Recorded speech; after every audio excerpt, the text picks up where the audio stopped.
Hi, welcome to Cubs and Culture for 2019.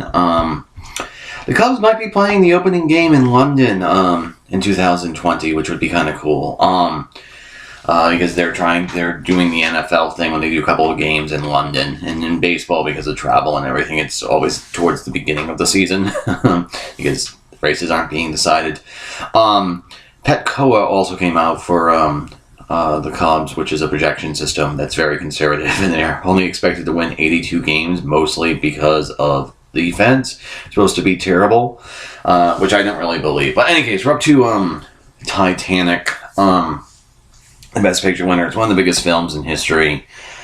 Most people have seen it. It's a love triangle involving a rich girl who has to choose between a poor guy who represents license and liberty and freedom, and sort of spiritual, being authentic and spiritual, a daring life, and then a rich guy named Cal.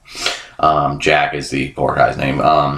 And Cal, who is rich, and he represents liberty and not liberty, safety and materialism and everything like that. It's a so this movie, one of the reasons why it's so famous is it's the first film to gross over $2 billion at the box office. And it was the first film for a very long time to have even $1 billion at the box office, and its initial run was $600 million. It was re-released a couple of times for the other $59 million. And it was huge, and the thing about it is it didn't really... what's really interesting about it is it didn't actually have all that big of a... opening. I'm going to open at $28 million, but then for several weeks, 1, 2, 4, 5, 6, 7, 8, 9, 10, 11, 12, 13, like 16 weeks, it was number one at the box office, and it grossed for like 10 of those weeks at least $25 million or about. So it just sort of stuck around, and that's actually sort of how I want to approach this movie. One of the things about cinema is because it's so expensive to make, especially like the big films like Titanic. Titanic's budget was over $200 million. That it always has to kind of play to the lowest common denominator, and Titanic is actually one of the few films ever made where I think is absolutely has universal appeal, which is the thing that big budget films tend to go after, but is very, very elusive. There's been a huge amount of backlash against this film, and it's sort of driven, I think, one, by the Celine Dion song, but two, because it's a sort of a feminine film, because it's a big melodrama. But in any case, so there's this whole bunch of stupid commentary that's run up around this film, that the movie did so well at the box office because only teenage girls went to go see it because of Leonardo DiCaprio. I've seen that argument half a dozen times in publication. That simply isn't true. You don't get to $600 million in 1997 on the back of one demographic.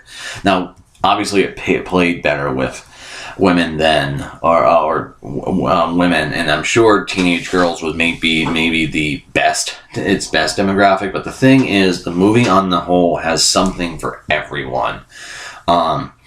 If you're a romance fan, the love triangle is obvious, but also relatively straightforward and sweepingly romantic. I also think the movie and screenplay does very well. It sort of makes a subtextual connection between the iceberg and that being Rose's marriage. So you're dreading the marriage, so you're dreading the iceberg.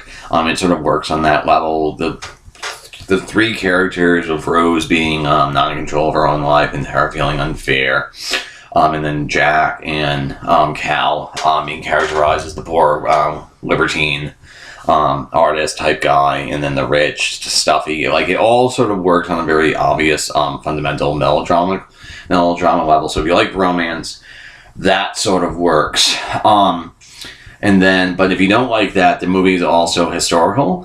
So it has all the sort of big famous beats of the Titanic sinking, like the band playing and Ishmael sort of compelling the captain to go faster, etc.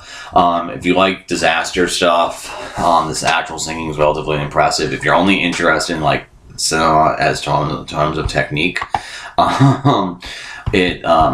at the time, it was a massive undertaking, which is why one of the reasons why it won 11 Oscars is because of pushing such visual effects, and like it's one of the first films to use motion capture, etc. So it has basically a first film with CGI water, a whole bunch of other things. It basically is a has something for everyone. And the best part of it is if you are so inclined to be snarky about the romance or about the screenplay, it is weak enough where it allows you to be really, really snarky about it. So only bring up the trailer. I ultimately, so like in my mind, you should basically just go with this film and sort of enjoy it on the level of how it's intended. But if you are so inclined, you want to be snarky. Now, the screenplay is a little bit awful. Famously, Jack and Rose say each other's name over 100 times or something, which is just dull, repetitive writing. And then there's the thing I enjoy being snarky about the most is because the story is structured as a flashback story, and old Rose is trying to teach young Rose, her granddaughter, that you should not be materialistic, and you should follow your heart. That's like the story, like that's the theme of the movie basically, because she picks Jack, but the thing is that requires Rose to have a husband because Jack dies, so because she needs a kid to have a grandkid basically, and so you don't know who this guy is, who Rose was married to for like 70 years. I call him Harold because he's required by the story, but we know nothing about him. And at the end, when Rose dies basically and she goes to heaven and she meets Jack, I feel terrible for Harold because like she basically used him as a pot warmer because her love of her life was Jack Dawson, but she needed to have kids for the story to work. And so there's just this mysterious husband of 60 years that you know nothing about. Again, if you're so inclined to feel that way, you can also be a little bit inclined to be snarky about how broad the characterizations they are. The Cal especially very snidely Whiplash, which is not necessarily the best way of writing. Okay, so this scene right here is my favorite scene in the movie. The Titanic has just hit the iceberg. And it's the historical stuff and the actual singing is sort of the best part. The love story, which centers the emotion in the movie, works for me, but I can understand why people out there just be sort of snarky about it. But there's specifically a line here because he's explaining how the compartments will flood one at a time, and that will cause the ship to go down. And Ishmael, who's the owner, and he's going to say here, the ship can't sink. And the builder responds, she's made of iron, of course she can. And so, to me, this because of the saying I'm going to show, this is a much better example of exposition because it actually is turning the scene because it's getting the engineer riled up. So when he snaps back at the owner, it is motivated. In any case, here's the beat.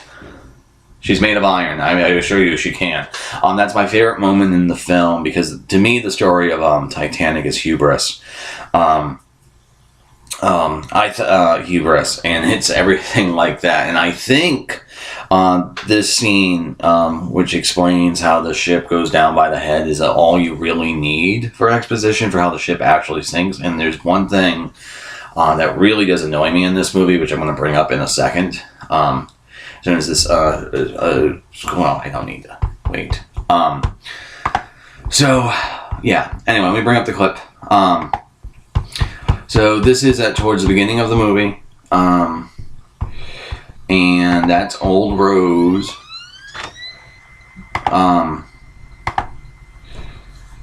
So this scene right here, this is absolutely terrible writing. Because it's exposition, it's unmotivated. Lewis, the character who's actually giving the speech here, this is basically his big scene in the movie, so he's literally just there to deliver it. He's not given anything else really in the film to do other than he's one of the pilots of the submersibles, but there's nothing, like, you don't know anything about him. And while you sort of get the, I guess you can argue that it's sort of turning, Roses to open up. I don't think that's actually true because she's not responding to it. It's just basically a chunk of information James Cameron thought we needed. Here's the thing. I don't think you do.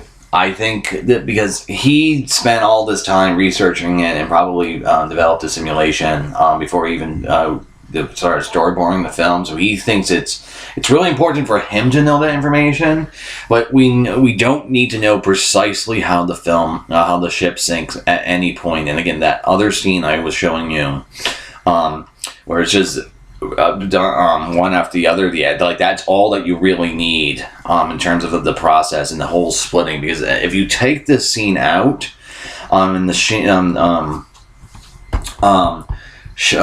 then when you get to the sinking and the ship actually sinks, it's going to come much more of a shock and everything when the ship breaks. And you don't actually, as a viewer, you don't need to know that because the characters don't know that's going to happen until it does.